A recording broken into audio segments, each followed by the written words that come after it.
Dijelaskan Ade Latifah Putri selaku pendamping korban pelecehan seksual Agus Buntung di Mataram, NTB, pemberian pendampingan pemeriksaan klinis terhadap para korban Agus dilakukan guna mengantisipasi para korban terjangkit IMS atau infeksi menular seksual. Sampai saat ini jumlah korban Agus bertambah dan menjadi 17 orang. Tentu kami juga akan ada pendampingan pemeriksaan klinis tentunya untuk bagaimana mencegah supaya korban ini juga tidak ada potensi IMS tentunya ya, infeksi menular seksual seperti itu, dan selanjutnya kemudian pendampingan untuk pemulihan psikologisnya. Sebelumnya juga para korban mendapatkan perlindungan dari LPSK atau Lembaga Perlindungan Saksi dan Korban. Sejauh ini sudah ada beberapa dari korban Agus Buntung tersangka pelecehan seksual terhadap mahasiswi di Mataram yang berani speak up atau buka suara.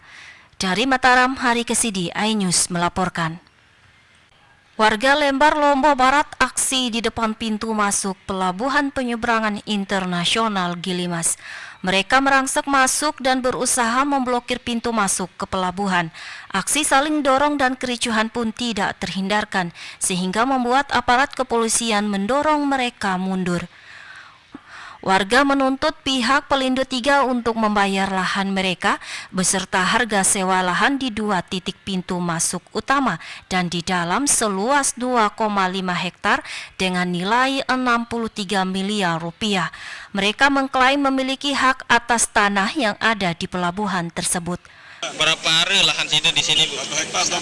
Hektar 12. Sampai dengan saat ini sudah menerima kompensasi atau ganti rugi? Nggak pernah dihubungi oleh pihak Pelindo? Sejak kapan, Bu, ini? Udah lama. Sejak baru dibangun ya? Ya. Apa janji Pelindo ke Ibu sebelumnya? Janji cepat keluar uangnya. Terus? Sampai sekarang nggak ada. Dirut Pelindo 3 Lembar, Lombok Barat, Arif Suhartono menegaskan jika pihaknya mengapresiasi langkah masyarakat untuk menuntut haknya, namun mereka tengah mengupayakan menyelesaikan masalah tersebut ke pusat, karena yang menentukan keputusan adalah Pelindo Pusat. Dan kita pun juga menerima masukan keluhan dari mereka dan menyampaikan secara birokrasi Suprek, kemudian manajemen kami yang ada di regional, dan itu kita juga masih menunggu arahan secara tertulis dari manajemen kami yang ada di pusat.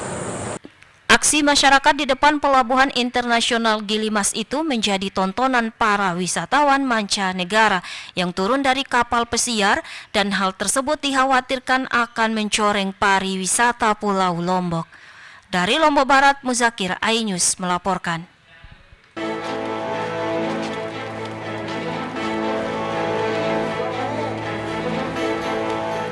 Direktorat Reserse Kriminal Umum Polda Sumatera Selatan menetapkan Fadila alias Datuk sebagai tersangka penganiayaan terhadap Lutfi, seorang dokter koas Rumah Sakit Siti Fatimah, Palembang. Fadila merupakan sopir keluarga L, mahasiswi Fakultas Kedokteran Universitas Sriwijaya yang menjadi pemicu kekerasan. Kepada polisi, pelaku mengaku menganiaya korban lantaran terpancing emosi dengan perilaku korban yang dianggap tidak sopan terhadap majikannya. Motifnya adalah karena pelaku kesal melihat korban seperti tidak respon terhadap ibu teman korban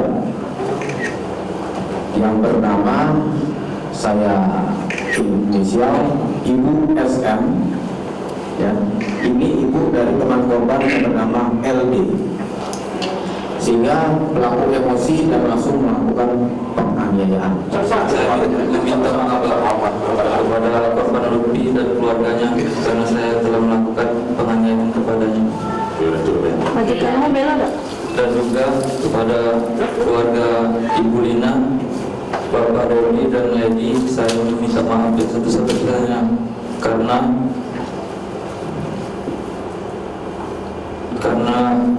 masalah ini mereka terkena imbasnya dari perbuatan saya, Pak.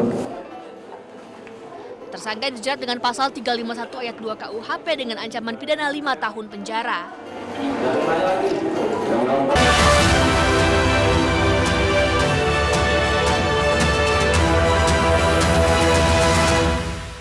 Bagaimana kemudian kemudian fakta politik ke depan? Berhentikan dia karena saya ngomong. Saya Aiman Wicaksono, inilah Rakyat Bersuara. Ungkap tuntas berbagai permasalahan terkini. Tidak boleh ada kotak kosong. Tidak ada masalah. Itu menurut saya hal yang biasa. Dimunculkan lagi orang-orang yang bermutu. Bahwa Anies ini akan menang. Anda jadi orang. Rakyat Bersuara, Selasa pukul 7 malam. Live di iNews.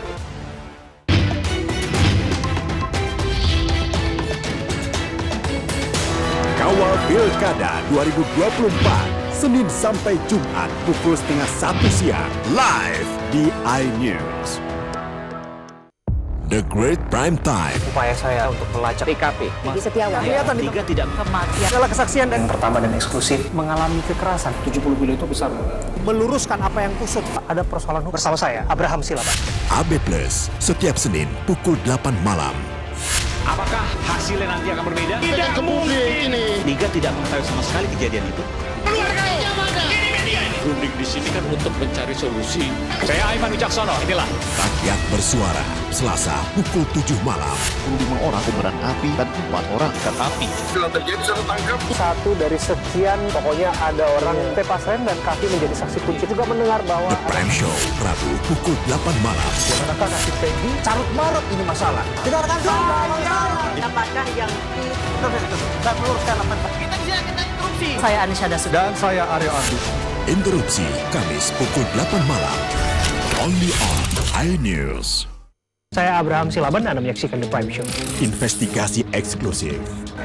Omnibus Law Undang-Undang Cipta Kerja mengakibatkan PHK di mana-mana. Mengupas isu-isu terhangat. Ini apa? Hakim MK? Oke, silakan diselesaikan, Mas Saya Pipin. dikasih kesempatan ke Fritsen, kan? Sebuah tanya akan dijawab dengan tuntas dan berkelas. Ada kejanggalan bagi saya dari pihak-pihak wasit yang tidak menguntungkan buat kita. The Prime Show, setiap Rabu pukul 8 malam. bagaimana kemudian fakta politik ke depan? Berhentikan dia karena saya ngomong. Saya Aiman Wicaksono, inilah Rakyat Bersuara. Ungkap tuntas berbagai permasalahan terkini. Tidak boleh ada kotak kosong. Tidak ada masalah. Itu menurut saya hal yang biasa. Dimunculkan lagi orang-orang yang bermutu. Bahwa Anies ini akan menang. Anda jadi orang. Rakyat Bersuara, Selasa pukul 7 malam. Live di iNews. The Great Prime Time. Upaya saya untuk melacak TKP. Jadi Setiawan. Kelihatan tiga tidak kematian. Adalah kesaksian dan pertama dan eksklusif mengalami kekerasan. 70 kilo itu besar. Meluruskan apa yang kusut. Ada persoalan hukum. Bersama saya, Abraham Silaban. AB Plus, setiap Senin pukul 8 malam.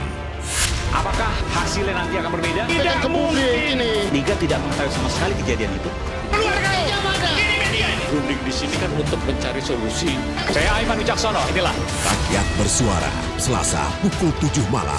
5 orang kobaran api dan 4 orang ikan api. Bila terjadi saya tangkap. Satu dari sekian, pokoknya ada orang tepas rem dan kaki menjadi saksi kunci. Juga mendengar bahwa The Prime Show, Rabu pukul 8 malam. adakah kaki Peggy carut marut ini masalah. Dengarkan dulu. Apakah yang Dan meluruskan apa kita bisa kena interupsi? Saya Anisha Dasuki. Dan saya Aryo Abdi. Interupsi, Kamis pukul 8 malam. Only on iNews.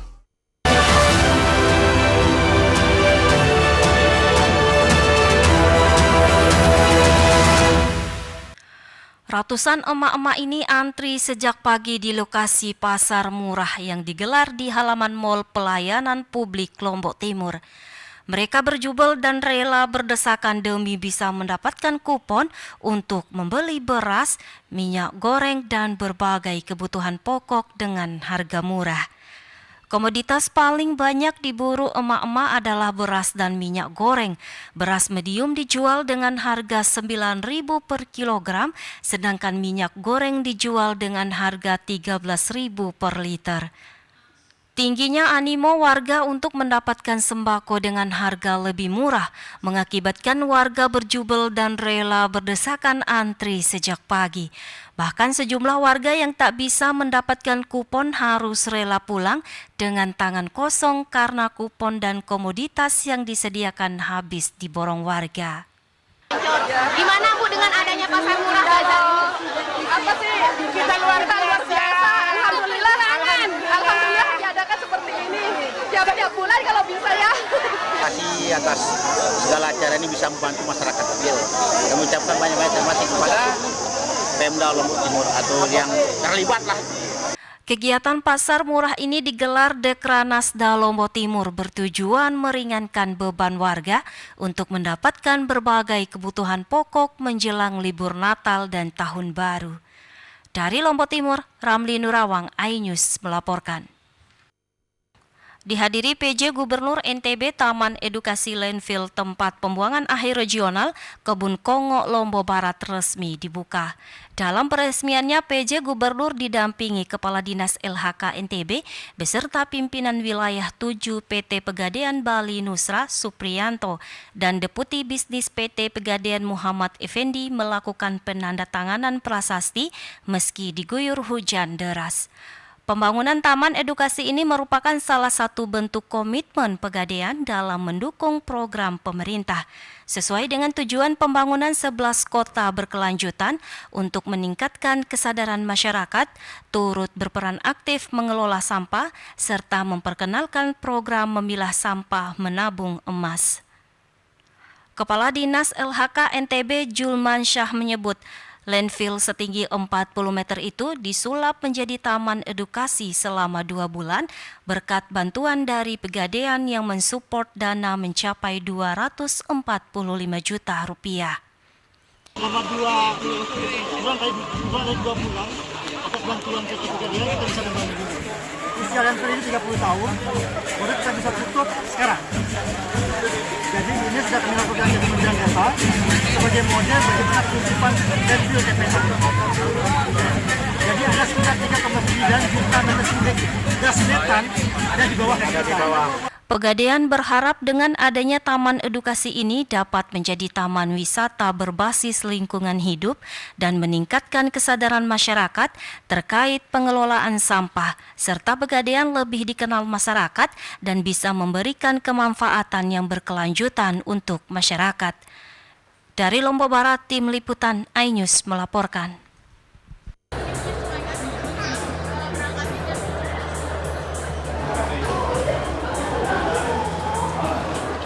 Beginilah suasana di stasiun kereta cepat Wus di kawasan Halim Makassar, Jakarta Timur. Peningkatan penumpang yang menggunakan kereta cepat, baik yang menuju Jawa Barat maupun sebaliknya, terlihat sangat signifikan. Peningkatan ini terjadi sejak hari Rabu pada tanggal 11 Desember 2024, jumlah penumpang harian mencapai lebih dari 20.000. Angka ini meningkat sebesar 12% dibandingkan rata-rata hari biasanya, yang berkisar di angka 16.000 hingga 18.000 per hari. Peningkatan ini lebih besar terlihat pada Jumat, 13 Desember, penumpang mencapai 23.000, meningkat 15% dibanding hari-hari sebelumnya. Hingga saat ini total tiket yang terjual mencapai 60.000 tiket periode tanggal 13 hingga 15 Desember 2024. Ya, peningkatan volume penumpang Wus memang sudah terjadi sejak minggu ini. Tepatnya di hari Rabu kemarin sejak 11 Desember itu sudah terjadi peningkatan yang cukup signifikan dengan rata-rata 20.000. Di mana biasanya untuk hari kerja atau weekday penumpang rata-ratanya hanya sekitar 18.000 per hari. Dan bahkan di hari Jumat kemarin penumpang mencapai 23.000. Bisa dikatakan peningkatan terjadi sekitar 15% jika dibandingkan pada hari biasa. Karena memang saat ini sudah mulai memasuki masa libur sekolah dan juga akan berlanjut nanti ke masa libur Natal dan Tahun Baru. Untuk mengakomodasi kenaikan jumlah penumpang hingga puncak Natal dan Tahun Baru, KCIC mengoperasikan sebanyak 48 perjalanan kereta cepat dengan 28.000 tempat duduk setiap harinya. Dari Jakarta, Rio Manik, iNews melaporkan.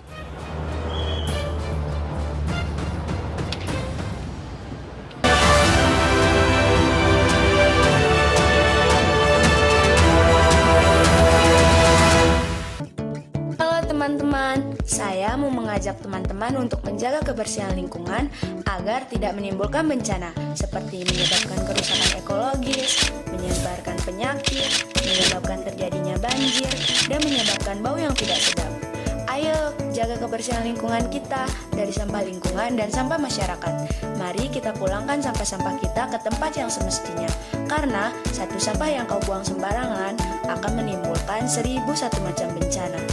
Namun, satu sampah yang kau buang ke tempatnya akan menyelamatkan seluruh alam semesta. Mari teman-teman, kita buang sampah pada tempatnya untuk menjaga kelestarian lingkungan kita. Bagaimana kemudian peta politik ke depan?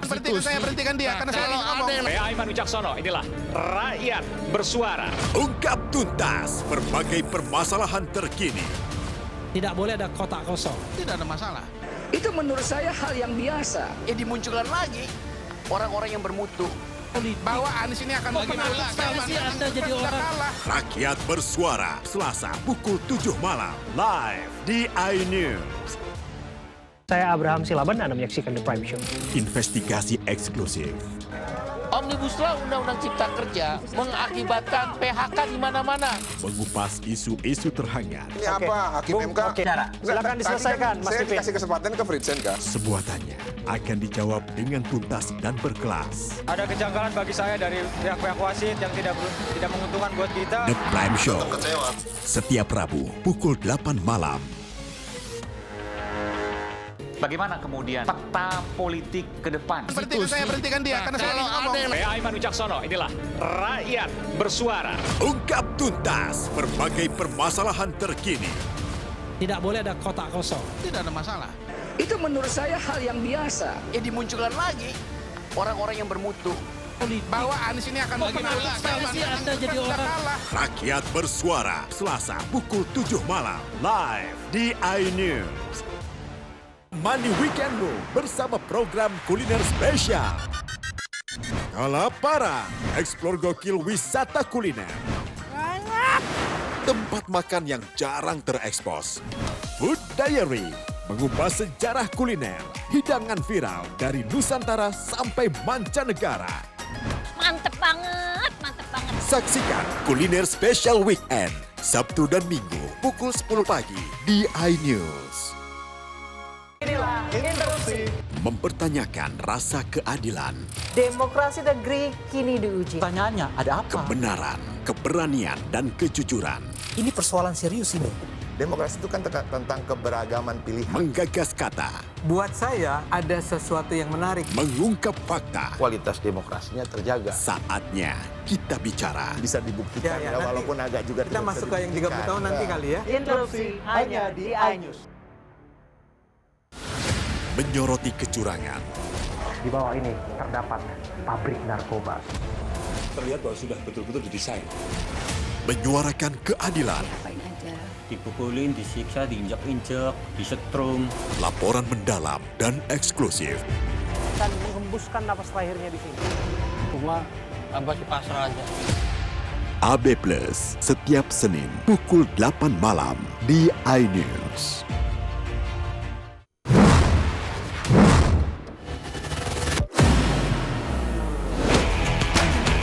Beautifully done. Troy Appice, so he has. Oh, super goal. Towards the goal. Many times already in his young career. And he does just like that. Oh, doesn't he do that? Come up with the big moments. Bundesliga live iNews Premium Sports. The Great Prime Time. Upaya saya untuk melacak TKP. Diki Setiawan. Kelihatan itu. Tiga tidak Kematian adalah kesaksian dan yang pertama dan eksklusif mengalami kekerasan. 70 kilo itu besar. Meluruskan apa yang kusut. Ada persoalan hukum. Bersama saya, Abraham Silaban. AB Plus setiap Senin pukul 8 malam. Apakah hasilnya nanti akan berbeda? Tidak mungkin ini. Liga tidak mengetahui sama sekali kejadian itu. Runding di sini kan untuk mencari solusi. Saya Aiman Wicaksono, inilah Rakyat Bersuara, Selasa pukul 7 malam.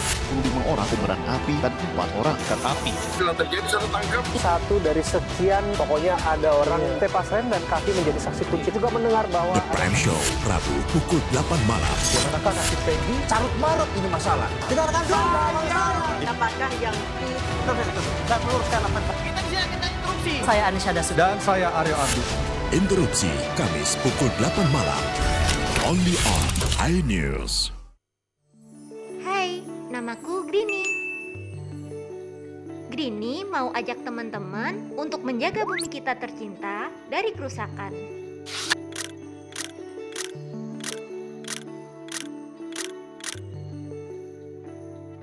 Mau tahu gimana caranya? Yuk, hemat energi teman-teman.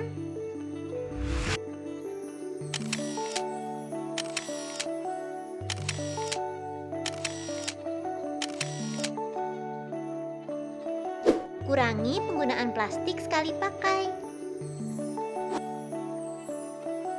Terus mainan kita kalau udah nggak dipakai, sumbang ke teman lain yang membutuhkan. Bisa kan teman-teman? Yuk kita selamatkan bumi dari kerusakan. Untuk masa depan kita teman-teman. Bagaimana kemudian fakta politik ke depan? Berhentikan dia karena saya ngomong. Saya Aiman Wicaksono, inilah Rakyat Bersuara. Ungkap tuntas berbagai permasalahan terkini. Tidak boleh ada kotak kosong. Tidak ada masalah. Itu menurut saya hal yang biasa. Dimunculkan lagi orang-orang yang bermutu. Bahwa Anies ini akan bagaimana? Anda jadi orang. Rakyat Bersuara, Selasa pukul 7 malam, live di iNews.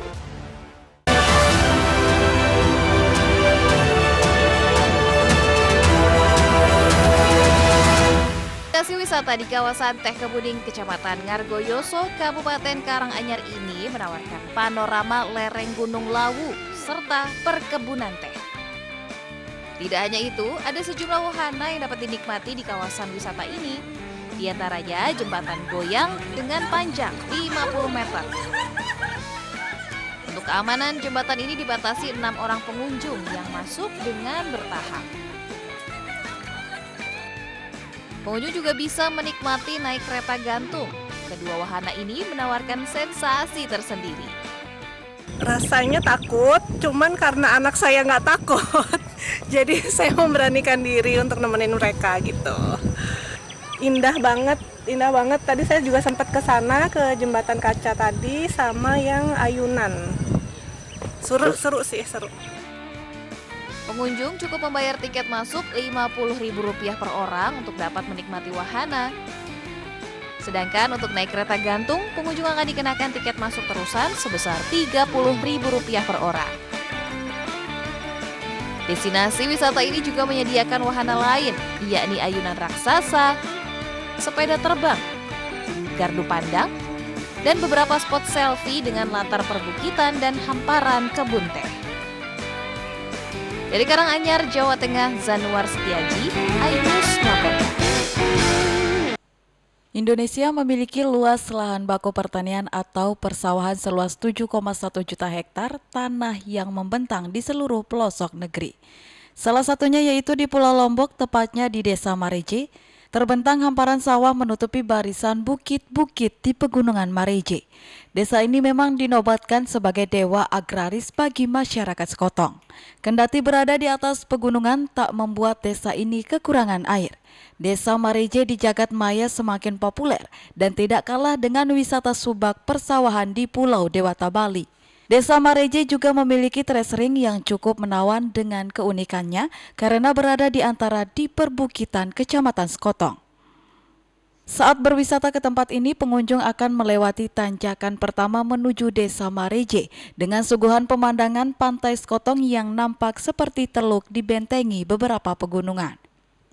Dari atas tanjakan tersebut, pengunjung dapat mengabadikan momen perjalanan dengan bersuah foto dengan panorama keindahan hamparan sawah Desa Mareje. Kawasan persawahannya berundak-undak seperti terasering yang atau disebut dengan teras miring. Jadi buat kalian nih yang suka banget cari-cari spot foto landscape, ini sangat rekomendasi buat kalian. Akses jalan ke objek wisata Desa Mareje telah diaspal dan memudahkan bagi pengunjung yang berwisata ke tempat ini, dan lokasi objek wisata ini tidak jauh dari pusat kota di Pulau Lombok.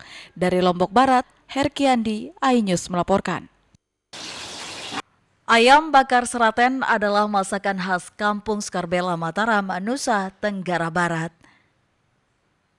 Konon, hidangan ini dahulu hanya disajikan sekali dalam setahun, yakni setiap perayaan Maulid Nabi Muhammad SAW. Namun belum lama ini makanan khas ini sudah ada di sejumlah restoran, bahkan ayam seraten juga mulai merambah keluar Lombok. Menurut salah satu chef restoran di Gili Trawangan, cara membuat ayam seraten sama dengan membuat ayam bakar pada umumnya, namun perbedaan hanya terletak pada bumbu. Selain cabai, bumbu ayam seraten adalah bawang putih, tomat, garam, dan terasi. Ini namanya ayam panggang seraten. Ini berasal dari Lombok murni, ini masakan Lombok. Jadi ayam panggang seraten ini khusus dimasak di acara-acara tertentu ketika ada orang nikahan atau malam pertama orang ngambil. Khas dari ayam panggang seraten ini tentunya karena ini Lombok, dominan dengan cabai, jadi tentunya pasti dia menonjol pedas. Jadi kita pakai di sini adalah bumbu genep atau ragi genep atau ragi beli atau kalau Indonesianya itu adalah bumbu lengkap. Agar lebih nikmat, tambahkan pula jeruk nipis dan gula merah guna memperoleh rasa asam dan manis. Baluri ayam dengan bumbu-bumbu tersebut dan panggang hingga matang. Dari Lombok Utara, Tim Liputan iNews melaporkan.